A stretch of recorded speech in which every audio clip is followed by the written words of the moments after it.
Um dia um pássaro chegou para o esquilo, amigo dele, e falou: Esquilo, você, com toda a sua sabedoria, me responda uma coisa. Quanto pesa um floco de neve? E o esquilo respondeu: nada mais do que nada. E o pássaro retrucou: sério? Então senta aí, eu quero te contar uma coisa que aconteceu comigo ontem. Como será que seria o Google se, em vez de oferecer respostas, oferecesse perguntas? A primeira vez que essa indagação me veio em mente foi quando eu recebi um convite para dar o que eu achei que seria um curso de liderança para jovens das comunidades ribeirinhas da floresta amazônica. Do alto da minha prepotência de alguém vindo de uma região economicamente privilegiada, eu achei que teria muito o que ensinar para esses jovens. Mas o que aconteceu foi exatamente o contrário. Quando a gente começou a coletar mais informações sobre o estilo de vida deles e como que era viver numa comunidade ribeirinha no meio da Amazônia, eu percebi que nada, absolutamente nada que eu sabia sobre liderança seria útil para eles da maneira como eu, pelo menos, estava acostumado a lidar com o termo.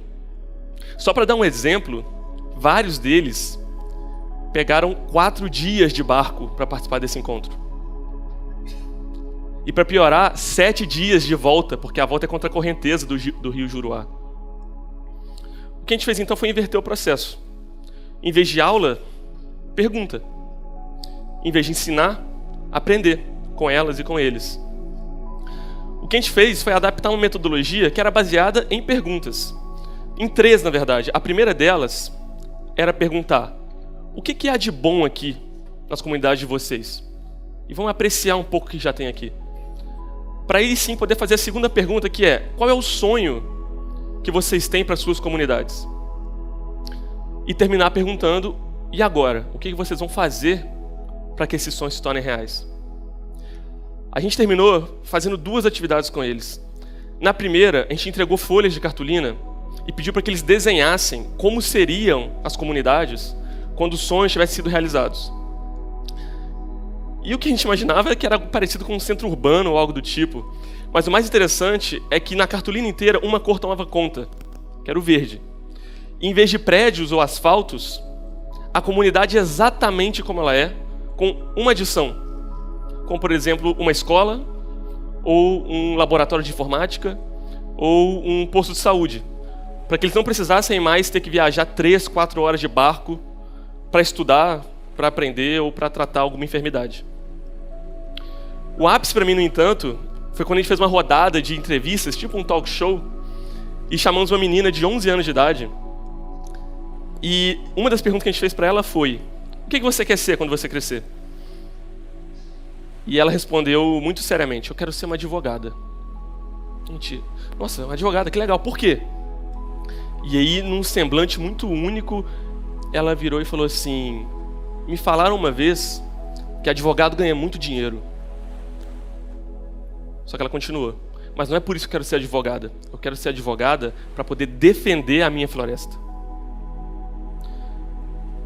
A maneira como ela respondeu mexeu com a gente e fez a gente refletir muita coisa, assim, porque talvez nem todo mundo esteja tão conectado com o seu ambiente da maneira como ela. Eu, por exemplo, nunca vi a minha cidade da maneira como ela via a floresta dela. Mas talvez nem todo mundo esteja tão conectado com a sua própria comunidade, com as pessoas ao seu redor. E talvez nem todo mundo seja tão conectado com si mesmo, capaz de ter consciência suficiente para compreender o seu propósito no meio disso tudo. O problema, porém, ele não é tão visível. Essa nossa falta de, às vezes, questionar e de fazer perguntas faz com que a gente entre em modo automático e acabe se acostumando muito mais com o como as coisas são, em vez de explorar a beleza do como as coisas poderiam ser.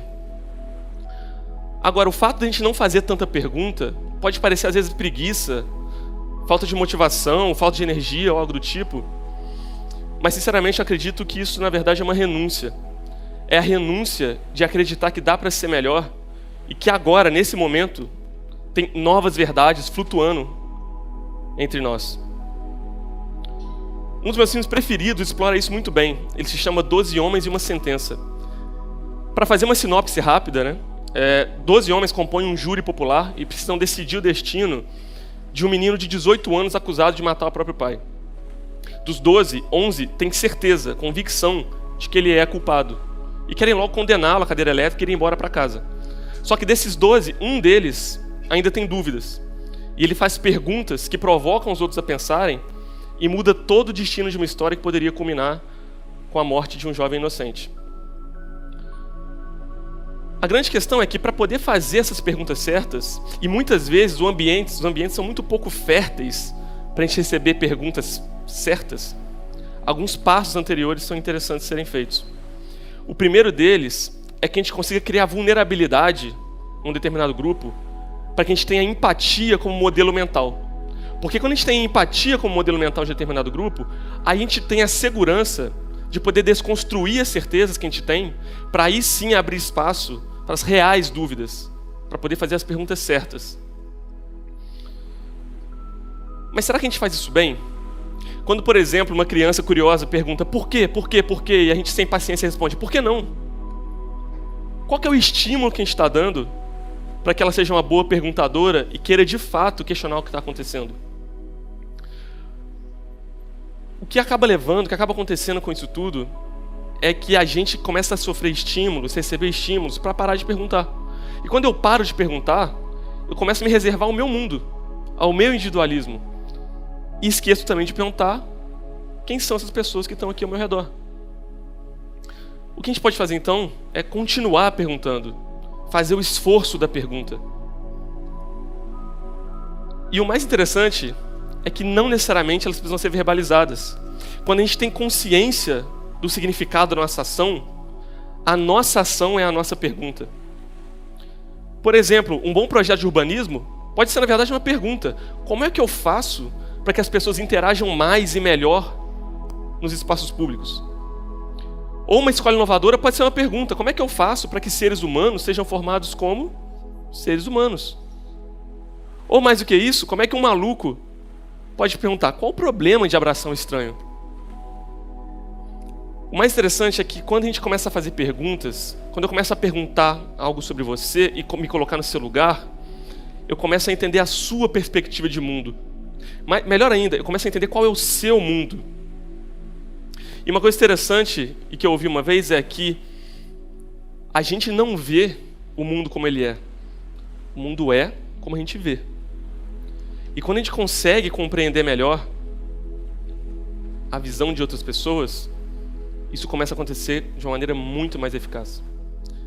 Mais do que benevolência, isso nos confere mais inteligência para poder resolver problemas que são complexos, que têm causa e efeito distantes um do outro. E a gente aproxima isso com a nossa própria aproximação. E para poder fazer isso, 3 passos podem ser muito interessantes. Primeiro, a gente precisa se conectar. E se conectar é muito simples. É ficar vulnerável, é poder falar, não sei. É poder querer saber quem é você. É poder perguntar por quê ou para quê. Porque quando a gente consegue fazer isso, a gente cria um ambiente de questionamento, as dúvidas que vêm, elas vêm junto com uma dose enorme de humildade. Porque quando a gente faz as perguntas certas, na verdade o que a gente está fazendo é considerar a hipótese de estar errado ou de estar com informações incompletas. Porque quando eu admito que eu estou errado ou com informações incompletas, aí sim, talvez eu tenha a consciência suficiente para provocar uma ação minha ou de uma comunidade inteira. Viktor Frankl disse uma vez, que de uma pessoa você tira tudo. Você só não tira o último tipo de liberdade, que é a liberdade da escolha, a liberdade da própria atitude, é a liberdade de construir o seu próprio caminho, independente das circunstâncias. E esse processo de facilitar a criação de perguntas, ele na verdade é um processo de libertação. Porque quando eu faço a pergunta certa, quando a gente se faz a pergunta certa, o que a gente está fazendo é abrir espaço para a escolha. Porque eu só escolho algo quando eu pergunto algo.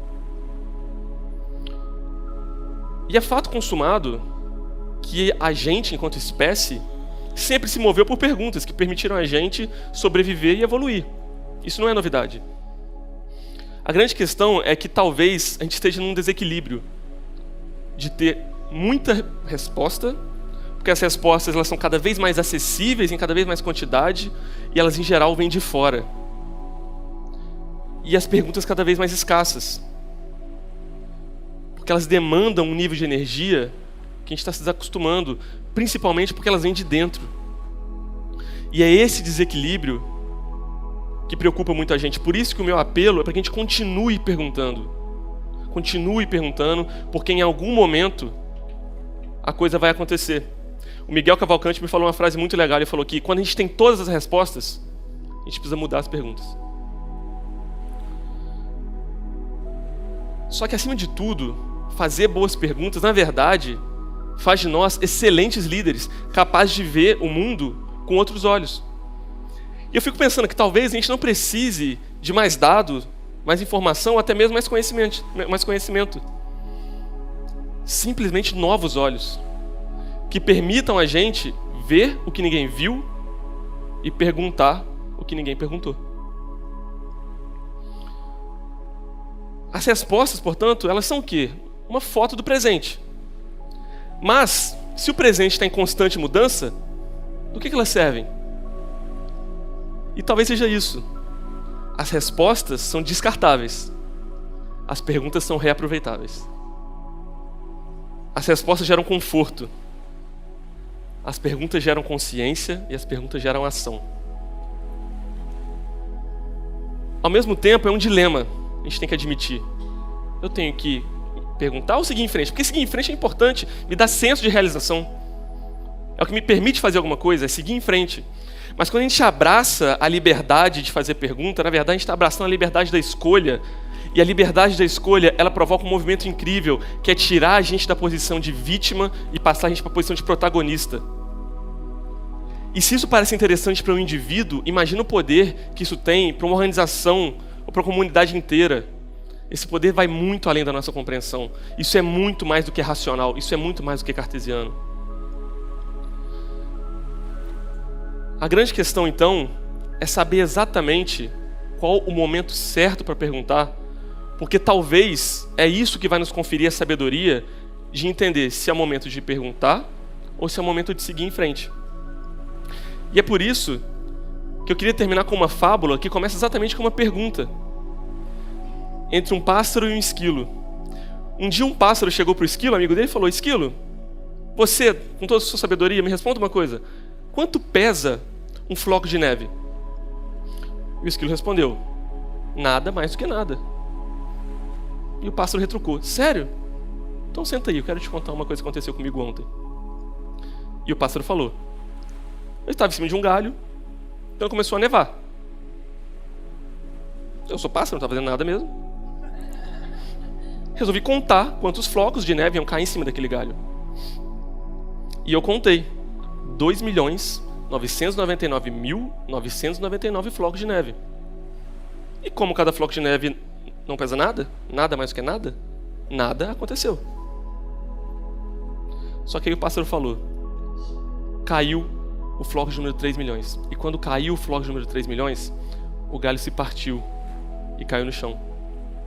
E o esquilo: e daí? E o pássaro falou: e daí? E daí que eu fiquei pensando: e se o mundo inteiro já tiver feito o seu movimento e só esperando o meu, para que um grande movimento ganhe vida? E ele continuou: e se só faltar a minha mudança para que eu de fato veja o mundo da maneira que eu quero? Aquela menina da Amazônia era um floco de neve, mesmo sem saber. Assim como cada um de nós aqui. E é na esperança de que, terminando aqui, a gente vai continuar se perguntando sempre, que eu também termino com essa pergunta: e se só faltar você?